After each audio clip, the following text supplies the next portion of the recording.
అండి నేను ఇప్పుడు దోశకు చట్నీ ఎట్లా చేస్తానో చూడండి. ఒకసారి మీరు కూడా ఇట్లా ట్రై చేసి చూడండి. మనం ఇప్పుడు ఎప్పటికీ నూనెలో ఏంపి చేస్తాం కదా, నూనెలో ఏంపి కాకుండా అన్ని పచ్చియే చూడండి. ఒక ఉల్లిగడ్డ, కొన్ని పచ్చిమిర్చి అంటే ఎవరు తినే కారానికి తగ్గట్టు వాళ్ళు వేసుకోవాలండి.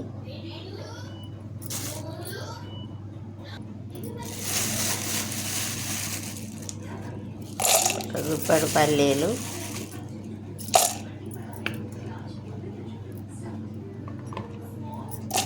పచ్చిమిర్చి,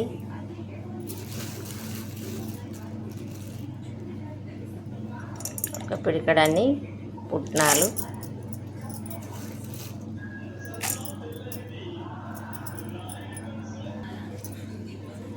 ఒక 4 ఎల్లిపాయలు, కొంచెం జీలకర్ర,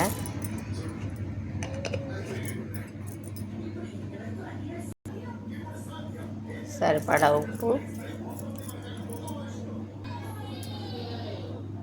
తాలింపు పొడి చట్నీ, ఒక 2 మిర్చి 2 ముక్కలు చేసి పెట్టిన, కొంచెం శనగపప్పు, కొంచెం మినపప్పు, ఆవాలు, జీలకర్ర, ఒక 2 కరివేపాకులు.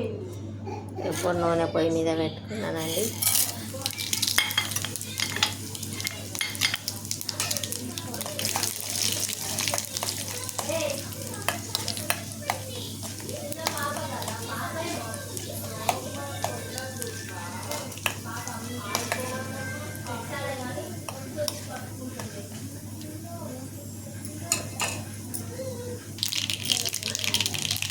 ఇప్పుడు అవి ఎర్రగా అయినాయి కదా, కానీ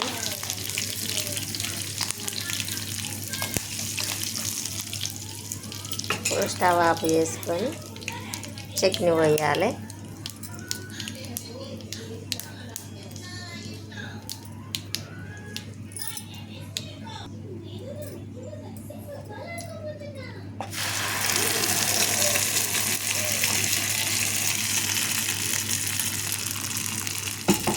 ఒక్కసారి పచ్చడి చట్నీ ఎప్పటికి మనం చేసేది అంతా నూనెలనే చేస్తాం కదండి. ఇప్పుడు వెరైటీగా చేసిన అన్ని పచ్చి చేసి సూపర్ ఉంటుందండి. ఇలా వీడియో కోసమని కాదు కానీ నేను అప్పుడప్పుడు ఇట్లనే చేస్తా, చాలా టేస్ట్గా ఉంటుంది.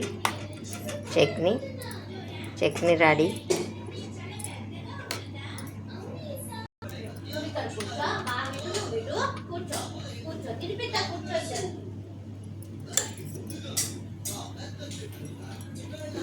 దోశ చట్నీ రెడీ.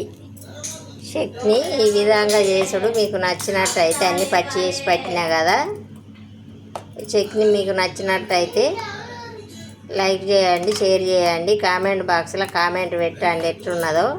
మీరు కూడా ఒకసారి ట్రై చేయండి, చాలా బాగుంటుంది. బాయ్ అండి.